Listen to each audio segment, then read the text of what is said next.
अस्सलाम वालेकुम दोस्तों, बरखुरदार ये देखे वाक कर रहे हैं बेटे, तो आप भी आए इनकी तरह। ये भी देखे जमील बेटा भी, तो ये वाक कर रहे हैं।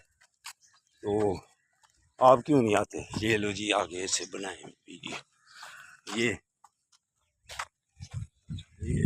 जमील बेटा वीडियो बना रहा है। तो दोस्तों बरखुरदारों, आप वाक करने के लिए क्यों नहीं आ रहे? अस्सलाम वालेकुम, ठीक है जी। तो जो आ जाएगा पार्क में इंशाअल्लाह ताला, फिर इन बेटों की तरह मेरी तरह वो सेहतमंद रहेगा। तो यंग ओल्ड मैन सियालकोट जो दूर हैं, वो यंग ओल्ड मैन सियालकोट को रिसर्च करें और पपसी से गंदे चैनलों से बचो बेटो, तो फिर माशरा सेहतमंद रहेगा। अल्लाह हाफिज़, अल्लाह हाफिज़।